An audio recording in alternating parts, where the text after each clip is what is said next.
श्री स्वामी समर्थ. जय जय स्वामी समर्थ. श्री गुरुदेव दत्त भाविकांनो, आपण रात्रंदिवस कमवतो, खर्च करतो, पण दिवसाच्या शेवटी मागे काहीच राहत नाही. हे असं का होतं? आपण चुकतो कुठे नक्की? सगळं करूनही कुठेतरी काहीतरी राहतंय का? म्हणून हे आपल्यासोबत घडतंय, हेच आपण पाहणार आहोत या कथेमध्ये. तर शेवटपर्यंत कथा नक्की बघा.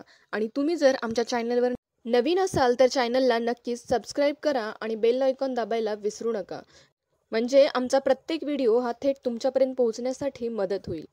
चला तर मग कारण जाणून घेऊया एका कथेच्या माध्यमातून. एका मोठ्या शहरात एक व्यस्त रस्त्याच्या कडेला एक भिकारी बसायचा. चेहऱ्यावर थकवा पण डोळ्यात चमक. रोज येणाऱ्यांकडे हात पसरून मागायचा. काहीतरी मिळवण्याचा त्याचा प्रयत्न चालू. एका दिवशी एक श्रीमंत माणूस गाडीमधून जात असताना थांबतो. त्याचं लक्ष त्या भिकाऱ्याकडे गेलं. काहीतरी वेगळं वाटलं त्यावेळी. गाडी थांबवून थेट भिकाऱ्याजवळ जातो. "काय रे बाबा?" तो विचारतो. "तू सशक्त दिसतोस, मग भीक का मागतो?" भिकारी संकोचून म्हणतो, "साहेब, संधी नाही हातात. कुणी काम पण देत नाही. नशीब फाटलेलं आहे साहेब. जर तुम्ही नोकरी दिलात तर मी भीक मागणं कायमचं सोडेन." श्रीमंत माणूस म्हणतो, "मी तुला नोकरी नाही देणार रे बाबा, पण त्याहून मोठं काही देईन." भिकारी गोंधळला. डोळे विस्फारलेले त्याचे. "काय म्हणालात तुम्ही साहेब? खरंच का? माझ्याकडे एक तांदूळ गिरणी आहे. मी तुला माल विकायला देईन. बाजारात योग्य दर मिळून विक. नफ्याचा 90% तुला राहील, फक्त 10% माझं असेल." भिकारी गहिवरतो. डोळ्यात पाणी येतं. "साहेब, तुम्ही देवदूत आहात माझ्यासाठी. तुमच्या विश्वासाला तडा जाऊ देणार नाही. मेहनत करून दाखवीन नक्की." त्या दिवसापासून सगळं बदलायला लागला.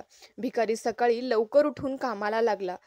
स्वस्तात चांगला तांदूळ विकायला लागला. लोकांचा त्याच्यावर विश्वास बसू लागला. व्यापार वाढू लागला भरभरून महिन्यातच. एक दिवस त्याच्या मनात विचार आलं, हे सगळं मी केलं. रात्रंदिवस मेहनत मीच घेतली. श्रीमंत माणूस कुठे दिसतोय आता? केवळ संधी दिली एवढाच हक्क. हळूहळू त्याच्या मनात ते 10% ही खुपायला लागले खोलवर. अहंकार डोकं वर काढू लागलं. त्या दिवशी श्रीमंत आला नेहमीप्रमाणे. "कसं चाललंय व्यापार? माझा हिस्सा तयार आहे का?" विचारतो तो. माझी भिकारी चेहरा पाडून म्हणतो, "साहेब, अजून हिशोब झालेला नाही. थोडं नुकसान झालंय खरंच माझं. कर्ज बाकी आहे अजून थोडं."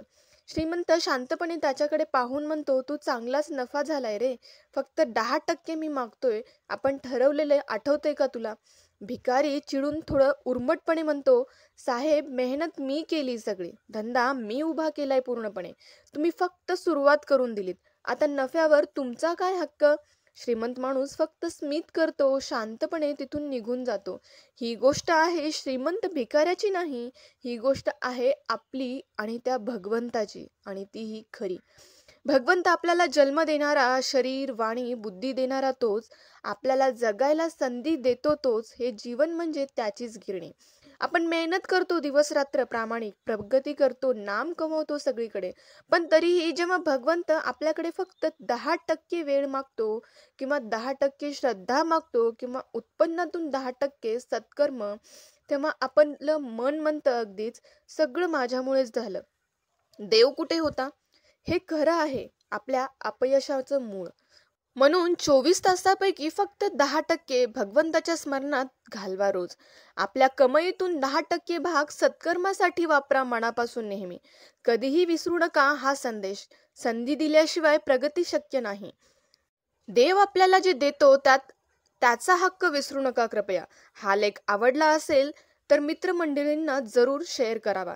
जास्तीत जास्त लोकांपर्यंत पोहोचवावा. आपली कृपा ही विनंती आहे.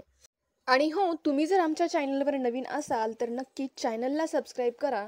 कारण आम्ही सत्य, अनुभव आणि स्वामी समर्थ विचार, प्रेरणा, संदेश आमच्या चॅनलवर नियमित घेऊन येत असतो.